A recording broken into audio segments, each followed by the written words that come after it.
Hey, what's going on, guys? How is everybody? Yeah, I know. I had a lot on my mind when I put the post up. But anyway, speaking of things that are on my mind this time I'm losing my mind. I am, of course, Bill Sylvie, a.k.a.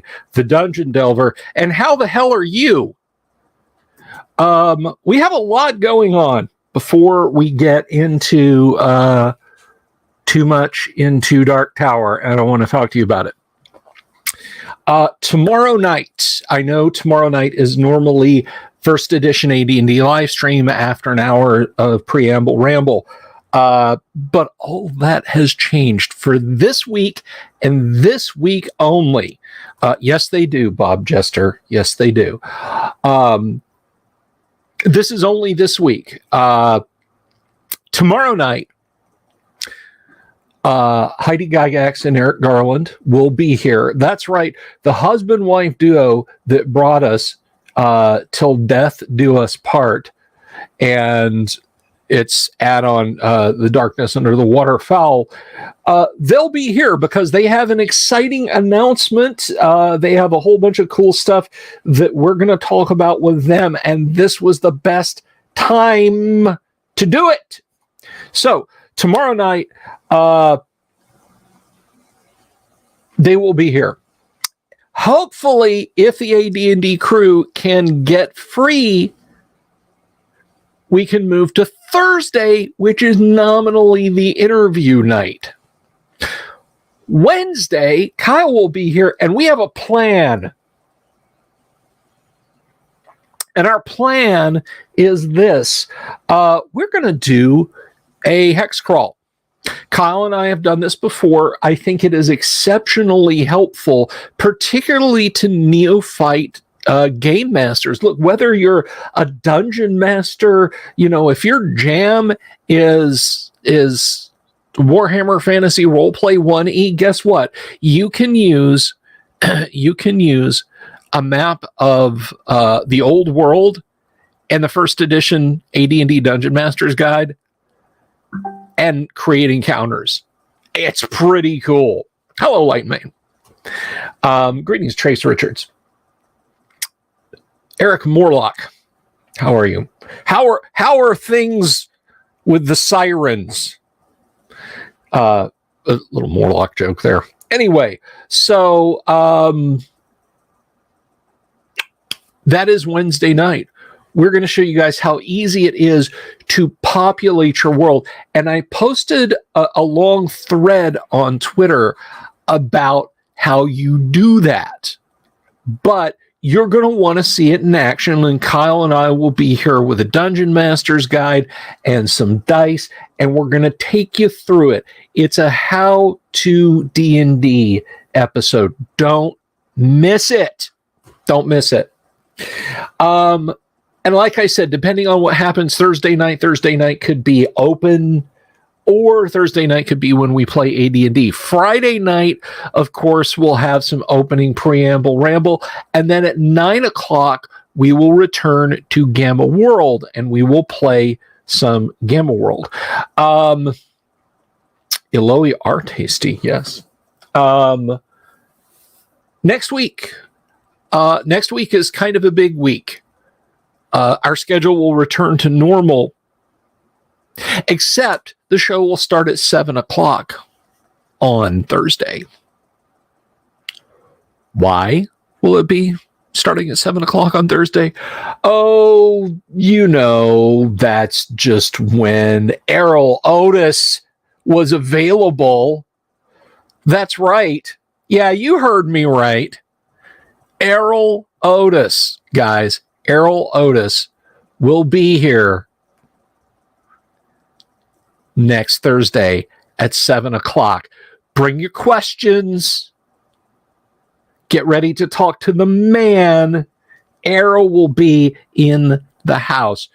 Look, you never want to miss a guest on this show, all right? The people, generally speaking, that I bring on this show are awesome, awesome folks. And Errol, this is Errol's first time on the show, you see. Like, Jim Ward. Jim's been here like 3 or 4 times. Alan Hammock 3 or 4 times. Had attorney and game designer Ty Beard's been on here a couple of times. Paul is practically family. So you don't want to miss a guest first appearance, right? Right. Okay. And this is going to be so much fun because so much iconic Dungeons and Dragons art has come from that man's fingertips, and you want to talk to him about it. I know you do. I can hear you out there. You're like, oh man, Errol is going to be on the show. I want to talk to him so much. And you're going to have a chance to do that next Thursday night. So I hope you're excited about it. I am. Very much so. So that's happening next Thursday at 8. Now, how many of you people are new? Lots of you, if my metrics are anything to go by, because guys, we're at 45.75 on the old subscription-inator. June is like right here. It's like we're looking over in the traffic lane, and June is uncomfortably close to us. I don't think we'll hit 5,000, and that's a shame. I don't think we'll reach 5,000 subscribers by the Great Underground Online Gaming Convention, unless Wizards of the Coast does something colossally stupid again. Roll a d6 on a 1 or 2. I'm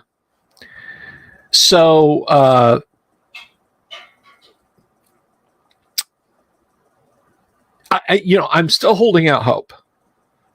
I need a tuxedo t-shirt for Errol Otis. No, I have a t-shirt for when Errol is here. Thank you very much. I'm telling you, there's a 50-50 chance. I'm being optimistic in saying there's a 1/3 chance. But yeah, I might need to bump that up on a roll of 1 to 3. But anyway, but no, barring any huge surge for any reason in subs, I think we're gonna settle into like the 40, low 4,500s, mid 4,500s by the time of the Great Underground Online Gaming Convention, which nicely twists like a Mobius. See what I did there? A little shout out to an audience member. Did you like that? Little twist like a Mobius to talking about the Great Underground Online Gaming Convention. Show me your hands. Raise your hands if you're gonna attend the Great Underground Online Gaming Convention. It is a virtual con. It is free. We have 2 sponsors lined up and merch. That's right. I said 2 sponsors. Possibly 3. This is becoming a big deal, guys. Okay? Look, I don't want to hype myself too much. How many people can say, yeah, I went to Gen Con 1, and they've got a t-shirt or a mug? How many people that you know? Right? Or even Gary Con or the Lake Geneva Gaming Convention, You can jump in and you can join in the fun. All it costs is sitting your butt down and gaming with some people on Discord. Buy some merch from Dungeon Minister, would ya? Don't be such a tightwad. The man makes beautiful merch for the Great Underground Online Gaming Convention, and you should get some. So the guac, as we call it around here, is right around the corner. And I hope you guys are hyped, and I want you to come to the con, and I want you to have fun. All right. I've seen ads for virtual cons, and look, I know we're not in the days of the beer virus any longer. I know that by and large, it's a bad flu you get when somebody, decides to not stay home for a weekend.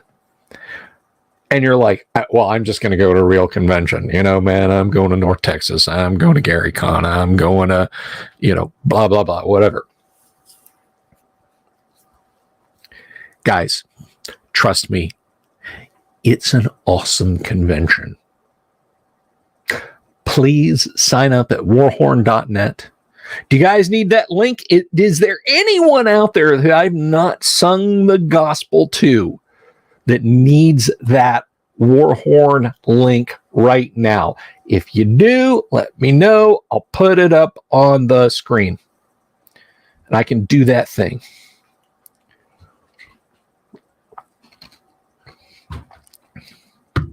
Because guess what? And you're like, sitting by my computer playing D&D with a bunch of nerds. The hell's the point in that? And I'm not just talking about the saving of it either, because Doomsword Deathmaster's running a first edition Advanced Dungeons and Dragons contest. That's right, an actual old school tournament with cash and physical prizes. Yeah, I said that. I'm not just making that up. That ain't me BSing. Now, do you want to hang out and be Joe Cool? Or do you want to sign up?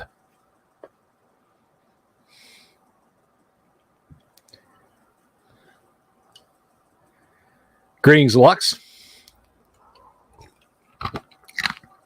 I did say cash. Real cash, not Canadian money. Speaking of Canadians, and speaking of the guac, Dungeon Minister, the man with the plan and the designs that you will stan. Dungeon Minister has made some beautiful merch for this year's con. It's awesome looking, and you should definitely grab some. So, John Stewart Keller. Look out. Stuart Keller. No. Stuart Keller. All right. So let me see. Oh, that's old and hasn't been updated. My channel analytics page on this computer, 4559. Try 4575. That's more like it. All right. So here is the convention link. Right there in the chat is the convention link. And, of course, here is the merch link. Because, guys, if you're not going to go to a con and show off that you went to the con, why go to the con? Now, new signups. If you want to run a game, that's awesome. That's awesome. That's absolutely cool. If you've never done it on Discord, it's easier than you think. You just got to join a voice channel and say, I'm the game master. But if you want to run a game, I have to manually set you to game master. Don't just sign up and then start talking about the game you're running and then never come to me and say, I want to be a game master.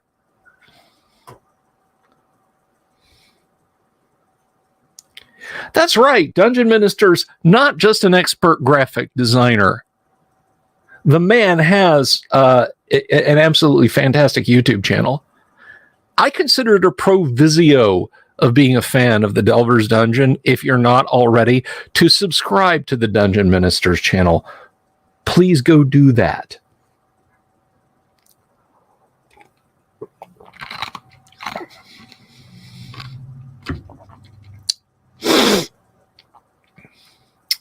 Now, the last thing I'm going to mention about the guac, because we got Dark Tower to get into, and then I got to go play AD&D tonight. I gotta go play AD&D. But allow me to mention, There's no badges. There's no tickets. There's no preferred seating. Like, but I have silver tickets. I should be able to get into the... No. Just sign up for the games you want to sign up for. Reach out to the game masters. I've been talking to the guys who've been GMing. There's been a great response of gamers, and it's wonderful. So I'm looking forward to that.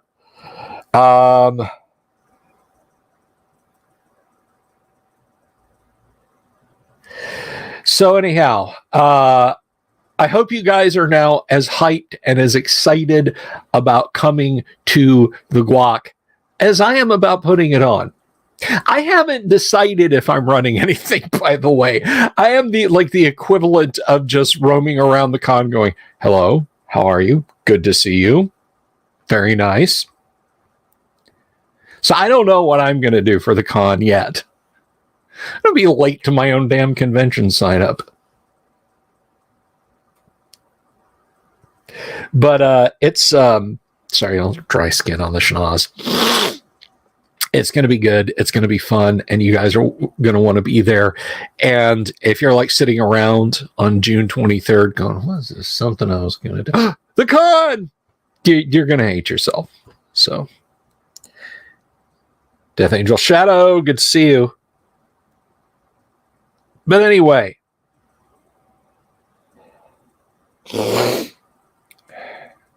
I have not posted a game yet, Dungeon Minister. I haven't decided on what I'm going to do. I haven't decided on what I'm going to run. It might not be anything at all. Nah, I'll run something. I'll put something together. Don't worry about it. All right, let's get into it. Now is the time when we are going back to Dark Tower. Dark Tower is a Judges Guild module published in 1979, early 1979. When Dark Tower was published, there were two hardbacks for Advanced Dungeons and Dragons available, the Player's Handbook and the Monster Manual. So the author, Jacques, was basically flying like with one eye open and the other kind of squinted closed, because they still had OD&D to work from, and OD&D is about a 68 to 80, not more than 80% AD&D compatible game. Okay. But still, they had to make best guesses in a lot of places. Did it work? Run Doom of Horrors.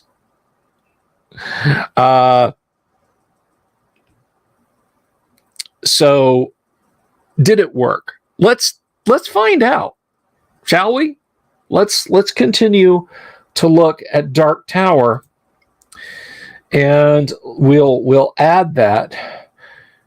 With an easy 7 mouse clicks now. 1, 2, 3, 4, 5, 6, 7. Look at that. That was so easy. So we are getting deep into the dungeon. We are 66 of 70 pages. A Gotterdammerung conclusion is upon us.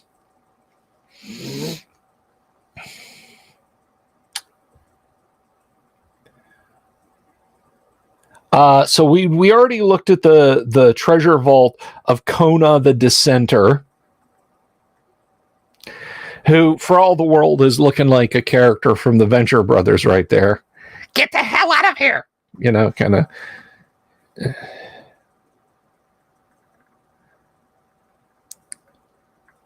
So let us move over to L20. The Grand Hall of Nesset. This is a 180-foot diameter circular domed hall that is ideal for dropping fireballs in. Lit by unseen sources of light. Supporting the ceiling are 8 60-foot tall green stone statues of the god Set. The eyes of the statues appear to be staring at any intruders in the room, seeming to follow them about. The floor is of pure black marble, apparently seamless, except for the 20-foot square tiled area directly in the center of the room. This tiled area exactly matches the one in room K18. As mentioned above, the tiled area is a gate. The hall does not exist in the prime material plane, but is instead on the highest gloom or plane of Hades, home base for absolute evil. Thus, if any attempt is made to reach this hall via physical means back in the Dark Tower, the character attempting such will find him or herself in a pyramid-shaped room that is completely empty, 50-foot square. In the northeast section of the wall are a pair of wide double doors apparently carved of green stone. Written on the doors is, in an evil tongue, is, "Here reigns Nesset, scion of evil, prince of dark deeds, in death yet living." The door is wizard locked, as if by a 20th level wizard. 7 slots left for the AD&D tournament at the Guac. 7 chances for somebody to get in and have a crack at winning cash and other kinds of prizes. So there you go. There's the map. Very simple.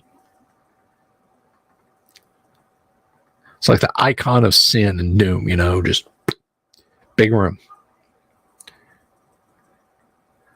Manhath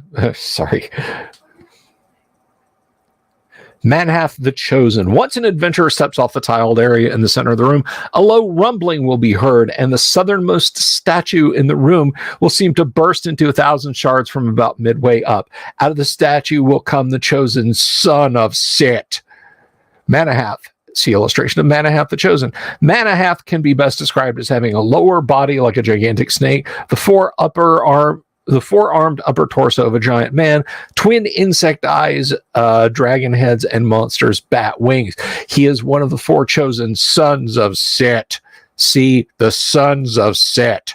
His father, the god Set, imprisoned Manahath in the statue and bound him to protect the lich Nesset to its own physical death, or until the lich is destroyed, which frees Manahath from the binding. Manahath has the following powers and abilities, and then we get a laundry list of things it can do. Due to the creature's multiple head and arm configuration, it may perform any 2 of the above abilities or specials simultaneously each round, including combining physical and magical attacks. Manahath regenerates 3 hit points per melee round. Ouch. Manahath is not given to subtlety, and he will attempt to destroy intruders as swiftly and violently as he can. Any teleporting done by Manahath in the Grand Hall will be as if very familiar with the area. If the lich is destroyed before Manahath, the son of Set, will teleport to the outside of the hall, which, by the way, floats approximately a mile in the air above the plane of Hades. If Manahath is destroyed, his 4 eyes each become a 10,000 gold piece ruby. Not bad. Since Manahath is not interested in dying, as Ice Cube once said, F dying, his first actions will be to summon minions of Set, snakes, and Vredni. The audience chamber of Nesset, sitting in this triangular room, is Nesset, evil lich. There aren't good liches, guys. You just could have said a lich. Oh, and don't bring me that nouveau garbage from Forgotten Realms or later editions of D&D. No, a lich can actually be good. It is the definition of evil. To prolong your lifespan by sacrificing the souls and blood of other people to make the potion to drink to become a lich. Good liches. Good Lord. Anyway, he will summon a lesser son of Sit, Balar the Shaker. Let's see. Balar the Shaker is a giant snake with a human female torso and arms with a crocodile head.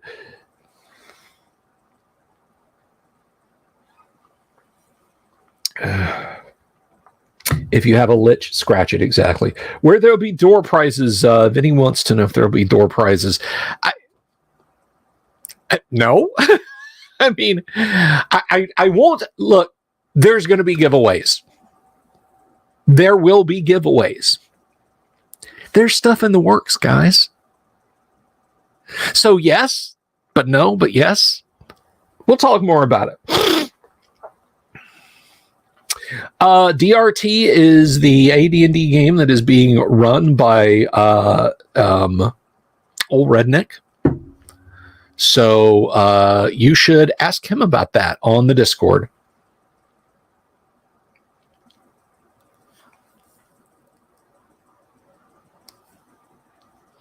Vincent, are you one of those people that's going to pull out that, no, I can prove Dungeons and Dragons was invented by scholars in the 12th century, not by Gary Gygax, things on me? There are places known and there are places unknown, and in between there are very expensive doors. All right. Anyway, so a chick with a crocodile head. The dots on the map in room 22 mark the location of 6 skeletons. The skeletons cannot be turned or dispelled per normal undead. They're not particularly tough. Any hit against one of these monsters will fire off the glyph of warding that is marked on their foreheads. Very clever.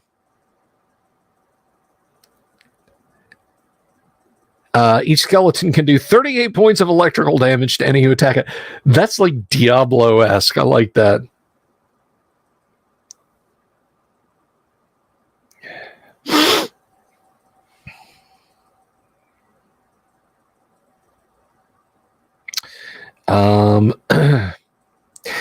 If the lich is killed, the skeletons will stop moving, and if Manahath is still alive, he will depart unless he is obviously winning. If such is the case, he will stick around to trash any humans he can find. Phew! Thank God I'm playing a half-elf. Return to the prime material plane into the Dark Tower in particular can be affected by the following: a gate spell, naming Mitra as the being summoned, taking the bones of the lich or dust of the lich and crumbling it or spreading them about the tiled area in room 20, or ethereal travel. If the bones are spread on the tile, the 20-foot square area will begin to glow faintly green, and anyone entering into that square will be immediately whisked away to the prime material plane. However, the return location is the area of Sit's Tower, directly over level K. The room is 50-foot square, and the walls slope to a pyramid point 25 feet directly over the center of the room. Directly in the center of this room's floor, there's a square 10-foot secret trapdoor. It leads into room K18. The Treasure of Nessa. What's this guy got? 5,000 copper, so you know, garbage. 5,000 silver, so you know, garbage. 3,000 electrum, so pay for the men at arms. 3,000 gold pieces. There we go. 2,000 platinum pieces. We're leaving the gold, guys. We're leaving the gold because I'm in charge of the party and I said so. 30 base 500 gold piece gems of various cuts. So those could explode. Those could explode.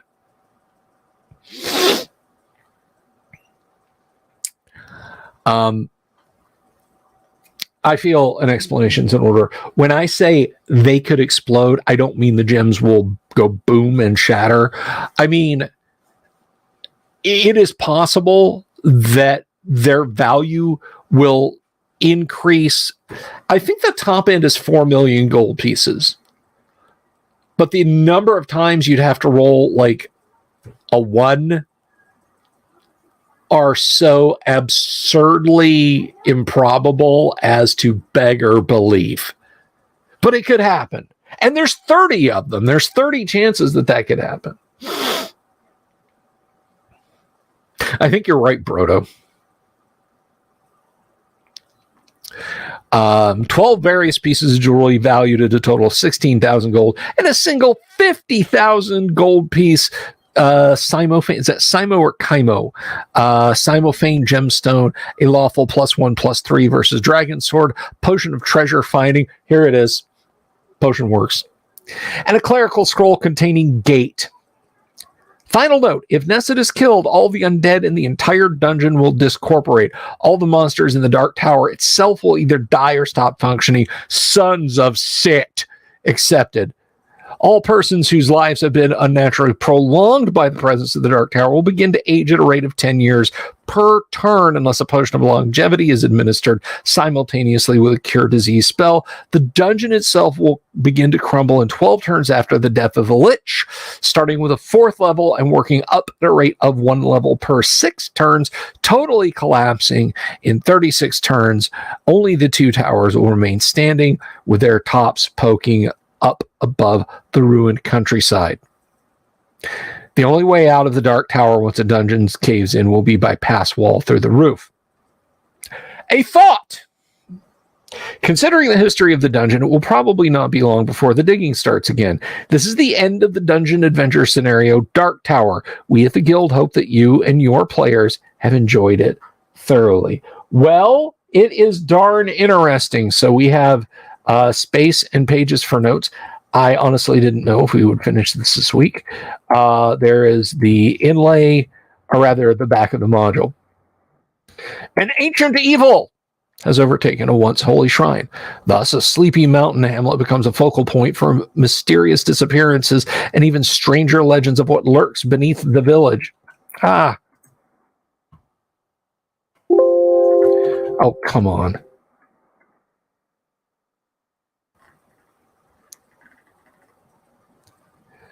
Would any group of adventurous souls dare to probe the facts that lie beyond the myths, or seek to right ancient wrongs, rescue secreted artifacts, or even attempt to exterminate the source of the evil itself? This is no quest for the weak of spirit or strength. Beyond the cellars of Mitra's fist lay strong allies of strange enemies, undead and undying, each seeking to involve the unwary in a titanic battle of good versus evil, which can only end in destruction. Riches, power, glory, and death all are in Dark Tower. So there you have it, boys and girls. Dark Tower. And what did I think of Dark Tower? Like all modules, this requires tweaking. This requires the game master to work their refereeing, their dungeon mastering, engineering on the module. Don't take it for face value. Don't take any module for face value. If your party's around 4th level, but you really want to play B2, you gotta pump up those monster numbers. You know, if you're going to play Village of Hamlet, get rid of that stupid assassin that comes and murders the entire party if they have the audacity to win the scenario. Gary.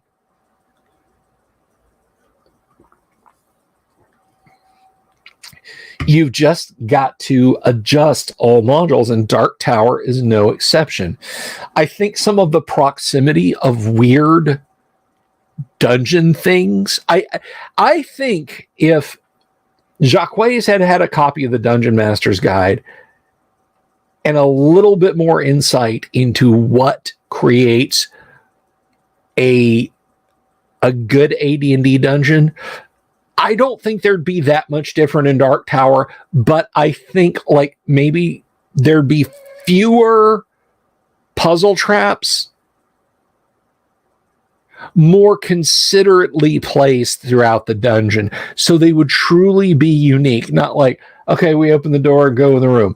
There is an inverted chicken hanging in the middle of the room. It glows gold as a pentagram whirls around it. A magic mouth on the left-hand wall begins to ask you in backwards limericks what to do. You know, and you're just like, shut the door. We move on.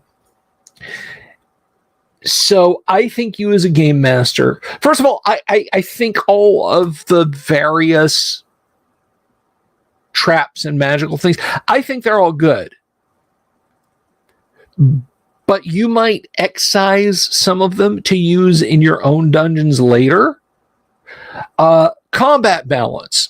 It is a fairly combaty module, not in the sense of open the door, 30 kobolds, Ranger draws his sword and wades in.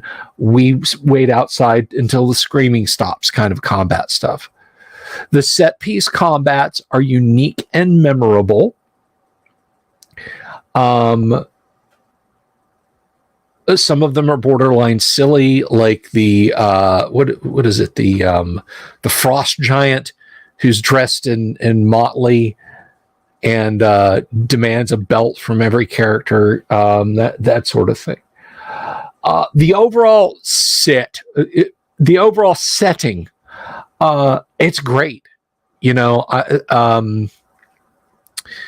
old Redneck described this to me as I think these were his words, a satanic brigadoon, and it really kind of is.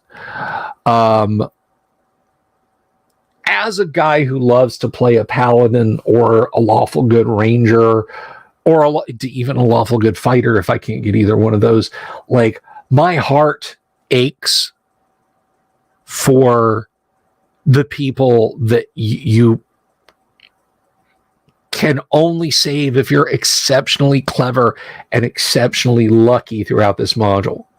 Like, I, as a player, would be infuriated by not being able to save all of Hafrung Helai's bodies that he uses as vessels.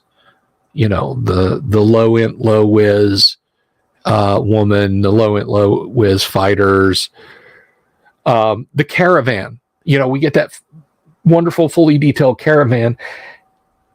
And for the most part, by the time you meet up with them, they're being eaten. Literally.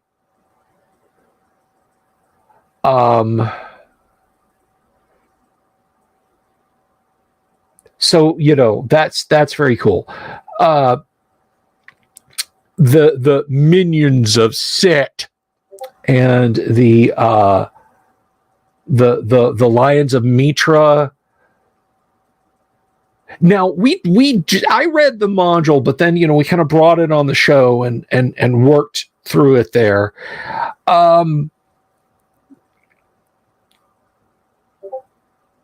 the minions, the minions and the lions are fascinating lore. I think you, like, if you're not doing CSIO or wherever whatever Judges Guild campaign this is part of, like, if you're putting this in Greyhawk, you've got some work to do to make it fit. You know, you might have to go through and say, okay, well, it's not Sit, but another evil demigod. Maybe it's Ayuz against Cuthbert or whatever. You're going to have some work to do. So if I rate this module on a scale of 0 being absolute trash, I'm looking at you, the Forest Oracle. Actually, that's really unfair. I'm looking at you, ST1 Up the Garden Path. By the way, do you guys want me to do a deep dive on ST1 Up the Garden Path? I'm just kidding. I'm not going to do that. The level range on Dark Tower is like 6 to 9, I think, Drone Swarm. So anyway, you know, as far as putting this into a campaign as part of a campaign arc, again, I think you could. Oh, I didn't give it my rating. I would give it like a strong 7.5. It loses on like a lack of art. Jacques' drawings are magnificent. There's just too few of them. I like a module with a lot of art, not to pad size. I sure could go for some pad size noodles. Anyway, not to pad the module size out. I just like a little bit of art. The cartography is okay. I think everything is rammed together, and again, we get that whole. This room has the magical upside down chicken inside a glowing rotating pentagram trap. This room has the fire giant who's been polymorphed into 7 identical gnomes who are looking for Snow White. This room has the stuffed red dragon that is in fact 82 kobolds in a red dragon costume. And they're magically convinced that they are a red dragon collectively. I think that stuff is too mashed in together. So the cartography, I'm not super duper crazy about because of the module content. Like the maps are fine. The maps are perfectly serviceable dungeon maps. I would just that you have to, say you need to take time and build things out a little bit more as a game master. So it earns a solid, respectable 7.5. Not great. What do I consider a 10? B2, S4, S2.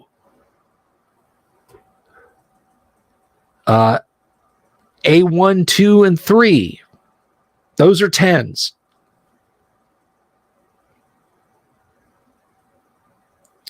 For 12 level characters would have a tough time in this module. A group of like 6 to 8, 7th to 9th level characters, I think is what this is aimed at. And of the 8, 2 of them absolutely have to be clerics. There is no question. And I mean pure clerics, not like, well, Bob is a fighter cleric, is an elf fighter cleric, and Robert is a pure cleric, so we're good, right? No, you both need to be 8th level clerics,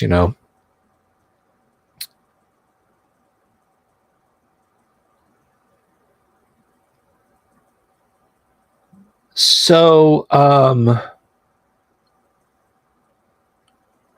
that's Dark Tower, guys. What did you think of the Dark Tower deep dive? Tell me in the chat. The chat. I want to know. My cat needs its own show. That's not my cat. That's my wife's cat. I have a dog. I have Zeus. And he doesn't climb up on the table and walk in front. If Zeus is ever walking across the camera, something has gone terribly wrong. Zeus is an 80-something pound Labrador retriever if he's up on that table walking by.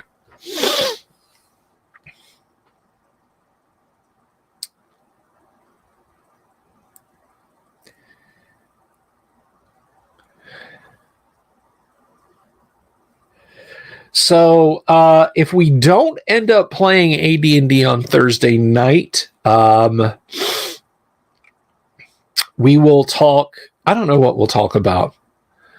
But if we do, we'll be playing AD&D on Thursday night. Probably we'll skip the preamble ramble and just dive straight into AD&D.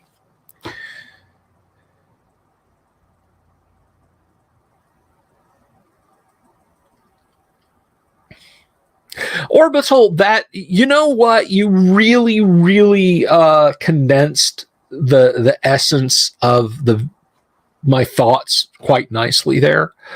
They were random encounters demonstrating lack of system design. Now, I am firmly, like, the ecology of the dungeon, like, all this has to make sense. There's 20 kobolds. There should be 20 garderobes, 20 clothing pegs on the walls. Where do they store their food? How do they get out? Where does the smoke from the brazier in the center of the chief's hall go? Nah, man. But at the same time, again, okay, so we forced the 8-foot door open. What's in the room? 3 red dragons. Oh, shit. Okay, we slay the red dragons. Other than the treasure, what's here? Nothing. No secret doors? No. No illusory walls? No. The dragons have rings of teleportation? No.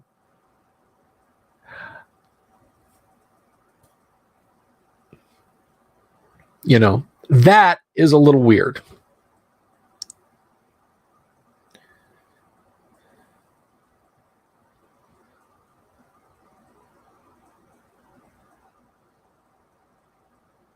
Well, the city of Greyhawk's a little different. And yes, I'm immediately defending the city of Greyhawk, you know, over what I've said about Dark Tower as far as system design. It's a little too much to go into.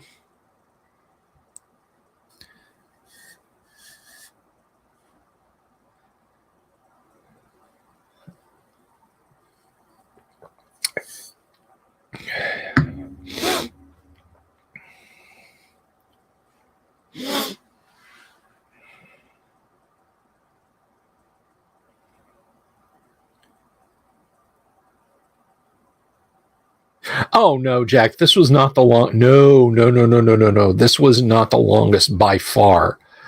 We did 3 weeks, I think. Not every night, mind you. I'm just talking about length of time, but we did like 3 weeks of Keep on the Borderlands just because I love it so much.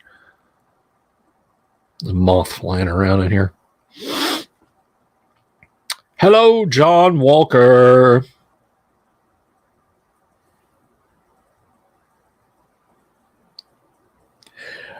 We were in deities and demigods for a long time because it's 14, count them, 14 divine pantheons.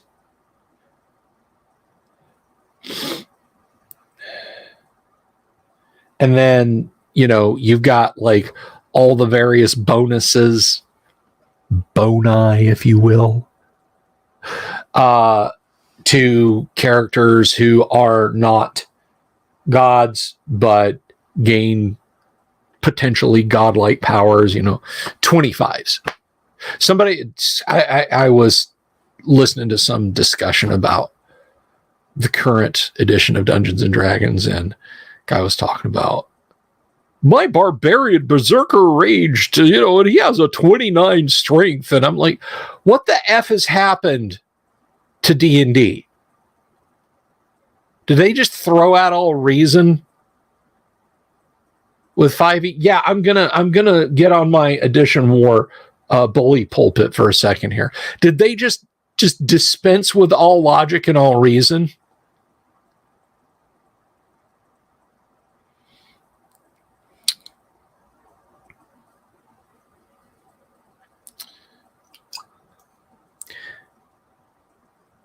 Yeah, those gems, those dinner plate sized gems that shrink down into little 1/2-inch gems that stick themselves in your forehead.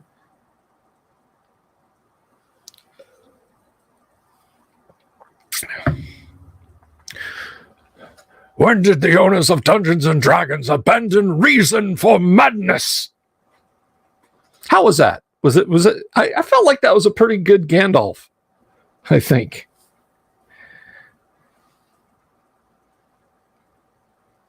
I thought that was okay.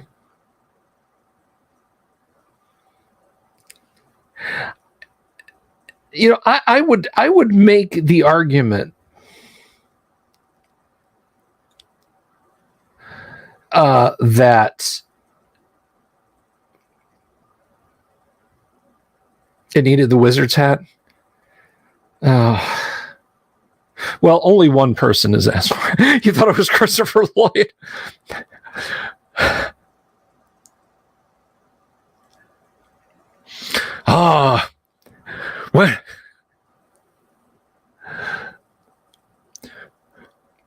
When did Saruman abandon reason for madness? That went a little that went a little Al Pacino there. I can't carry it off again.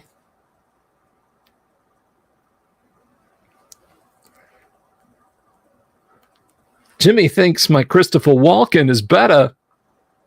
Tell you something, Jimmy. You like my impression? Wow. My mind is blown. It's like on Halloween. Kids come through the neighborhood, knock on the door, say, trick or treat. I'll look at them and say, trick or treat? It's a fine question. Quite the conundrum. Can you kids tell me what I have buried under my front porch? They run away.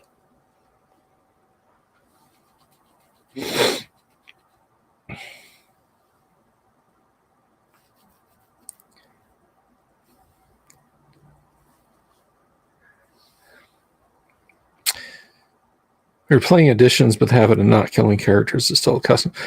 Eric, I was doing.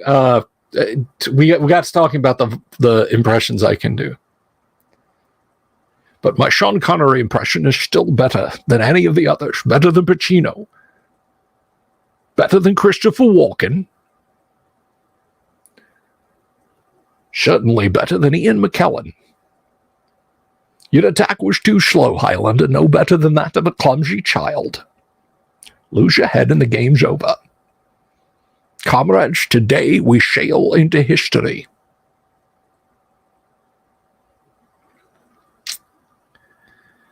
I'm something, Eric. I'm something.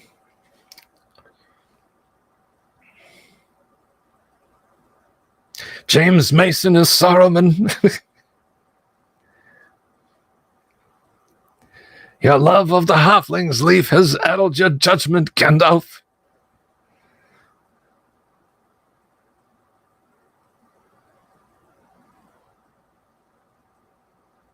I don't know. Maybe they just didn't want to pay him scale orbital. Bring your children here, dungeon minister. I, James Mason, will tell them a bedtime story. But James Mason isn't bad. But James Mason isn't terrible.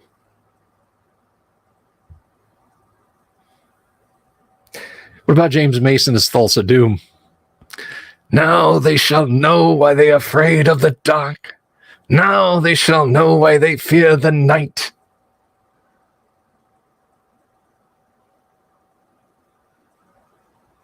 You came into my home, killed my servants and my pets, and that is what grieves me the most.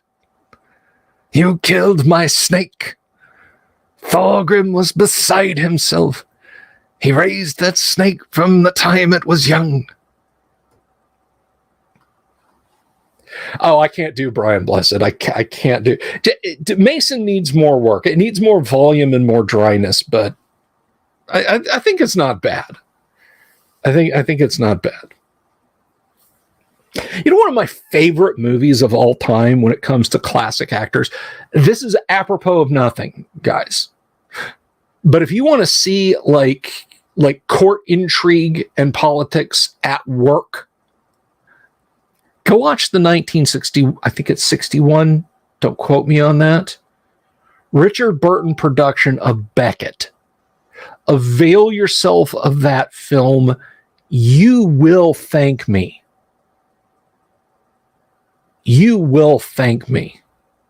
It is phenomenally acted. I mean, it starts out with the most like bros before hoes power couple in like 13th century England or so, and then, you know, goes to top 10 anime betrayal like that. Watch that film. It's probably free on one of the streaming services. It is worth every minute you'll spend sitting in front of the TV. Beckett is a phenomenal movie. And it's history. You will learn something about the, what should we call it, ancient England? Medieval England, late medieval period England.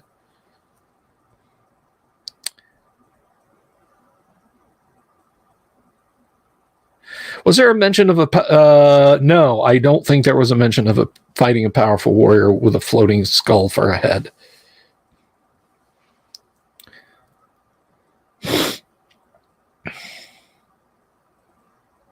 I don't know about Brian Blessed in a 40K. Blessed is like too jovial. Like, he just comes over as like a high on life guy. And I don't know. I just, the grim derp of 40K is just like, you know.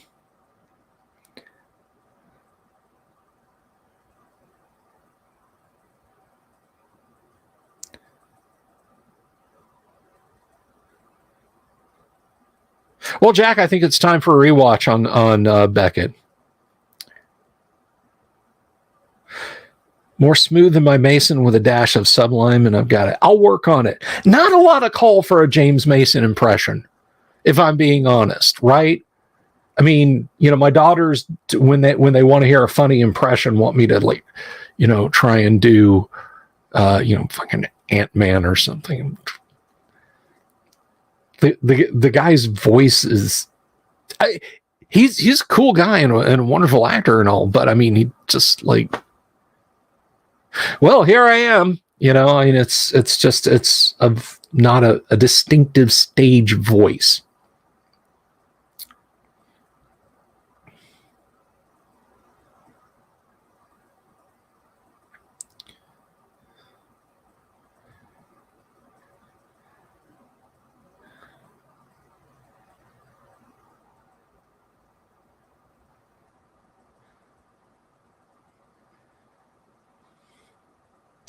You know what, Jack? You're absolutely right. Blessed is not jovial in Henry V. You're right, and that is a marvelous production of Henry V. The Ken Branagh release. That was the first movie I ever saw with the then very future Mrs. the Dungeon Delver. That's right. I saw that with her in 90. I think.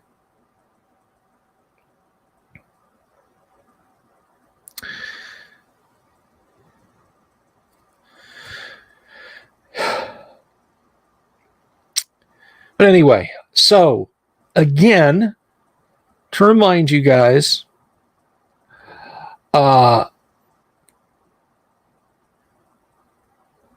night, we're going to have the folks from Gaxland on the show. Guest on Tuesday?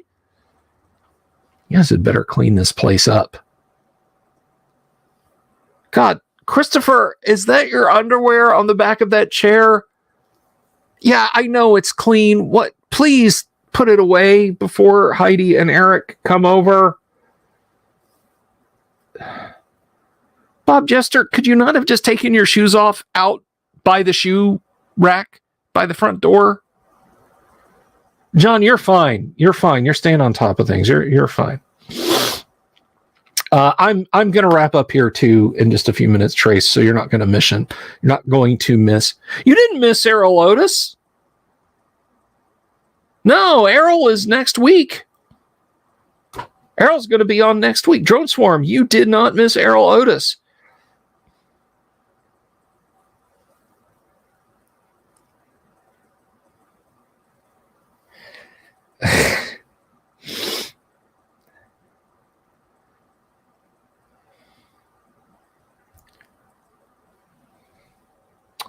By the way, speaking of things you can avail yourselves of, it's an audio-only recording. It's from an album that Richard Burton released in the 60s of Shakespearean readings.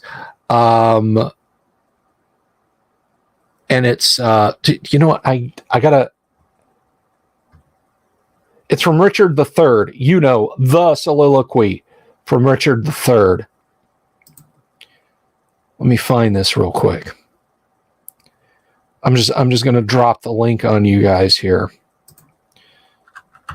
See, if you're just new, if you're just coming by, this is a lot of what we do.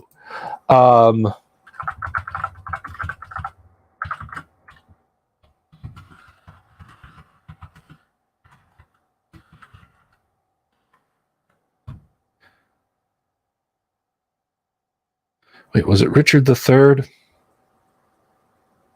Or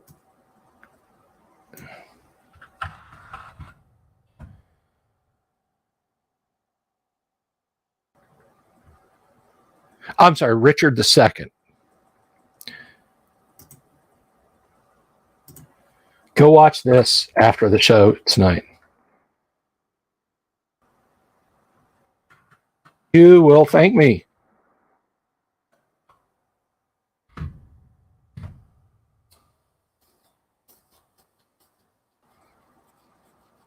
I would play it. I would actually like run this through the audio on the show for you guys, but I think we'd get copyright dinged for it. But that is like I get goosebumps when I listen to it.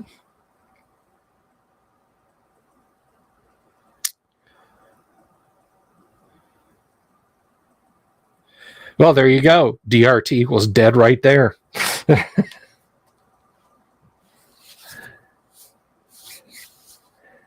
Let's talk of graves and worms and epitaphs. I'm not. You know what? I'm not going to do. I'm not going to attempt to read that because I can be jokey and goofy and do goofy voices, but trying to do an impression of Richard Burton reading Richard II would be insulting and offensive to the man's memory. So, am I going to paint the pizza skeleton? You know, I promised Todd I would, and I've had it for almost, if not an entire year now. I really do need to paint it.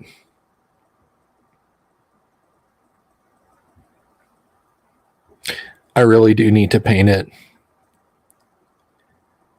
So, you guys will see that painted.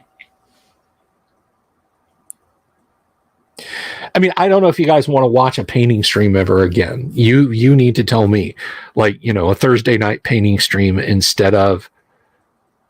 Oh, Death Angel Shadow wants to know what the pizza skeleton is. It will avail you not for me to try and hold it up to the camera. So let me see if I can find this real quick.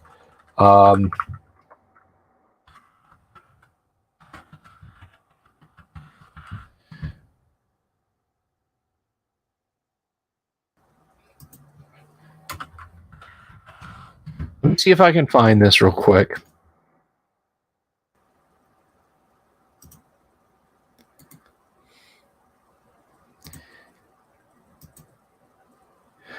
All right, so I'm going to share this one more time.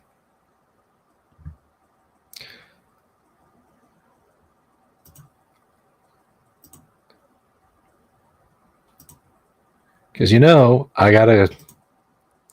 This is an old Grenadier Fantasy Lords done by Julie Guthrie. And one came into my FLGS. Todd snapped that up for me and had it sitting out, and I bought that skeleton. It is in blister. The one that I have is in blister, and there's been some discussion over whether I should take it out of the blister or leave it in the blister.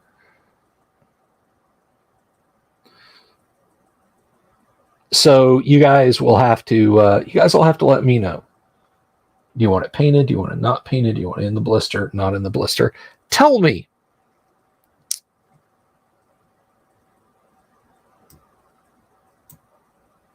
And I'll do that for you guys because I've got one. No. Got one right here. This is it. And as is tradition, I almost knocked crap off my bookshelves. It will be worth more if I leave it in the blister. I think this miniature in blister goes for the princely sum of about $12 on eBay. It's not a highly sought after piece.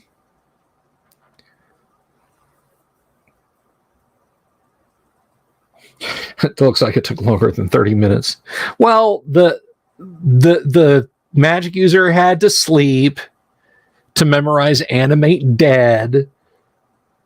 Then he had to cook the pizza. Then he had to send the skeleton, you know.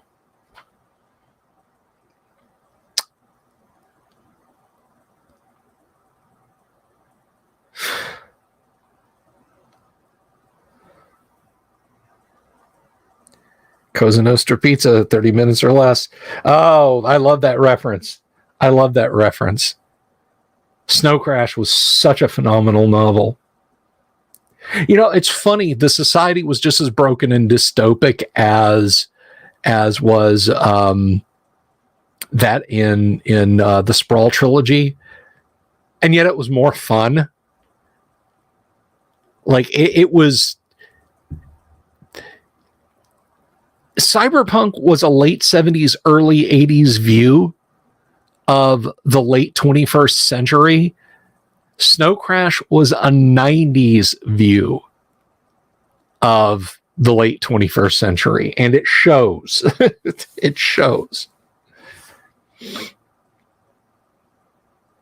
I'll get that one painted someday, Vincent, and I'll share it with you guys.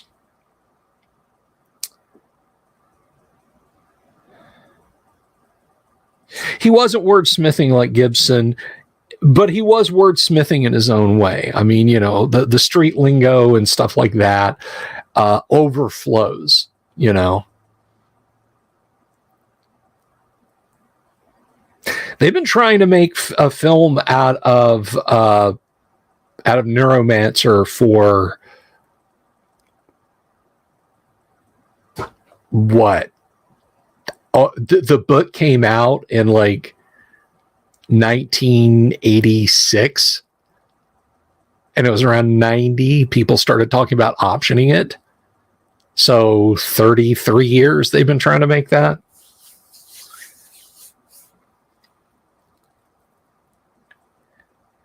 I see what you're saying. Was it 81? Wow.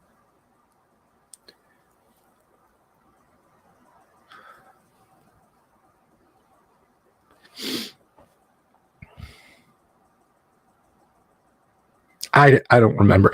I think like if Hollywood had jumped on Neuromancer and said, no, we're going to make this now. This is a vital, important book. We're going to make a Blade Runner like book into film, and jumped on it in that time period from like 84 to even until like 2000. If you said, who do you want to play Case? Dude, without a doubt, Michael Biehn. Young Michael Biehn from the Terminator days until like 2000, Michael Biehn could have played Case. He had that look. He had that beaten down, weathered look. No, Vincent, AD&D is not tomorrow night. Strange Days is a criminally underrated movie. Yeah, first-person shooter was there were actually 2 episodes of X-Files that were done by Gibson, and they were both awful. Catfish Noodler's cat is on a computer. Woohoo!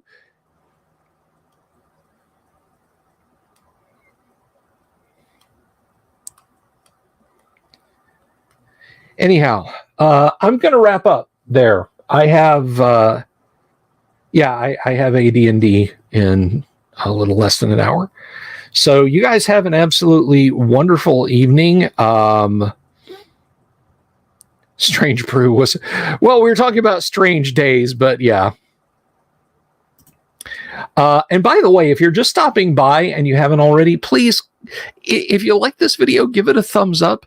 If you're not already subscribed, please click the subscribe button, click the bell icon for notifications. And of course, tonight's episode was brought to you by our friends at Hellebarde Games. Hellebarde makes the kind of modules they'd like to play, whether it's for OSR, for Castles and Crusades, or for 5th edition. Old School is in play at the table, and you can find them at DriveThruRPG or on their website, hellebardegames.com. That's right, HellebarGames.com, where right now they are having a sale on all their in-print 5th edition adventures. A swamp full of mystery and adventure and dangerous lizardmen, or a caravan trail just dotted with great adventure locales. You'll find something there for you. And guess what? You can convert it easily back to any number of old school systems. And that's the in-print modules only. Use the discount code 5EOOP at checkout and get 50% off your purchase. That's BOGO. You can't beat that with a stick. So check out our sponsors. I'm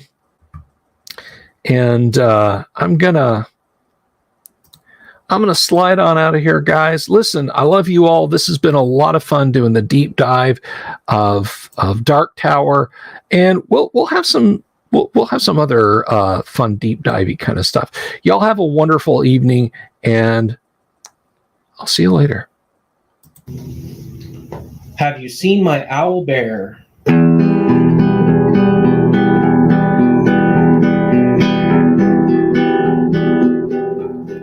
Here's to all the weirdos everywhere, in the woods and in the air. Have you seen my owl bear? Should I shave off all my hair? Bobs are all around. Some live in tunnels underground. Some are fat, some are rich, some are sleeping in a ditch.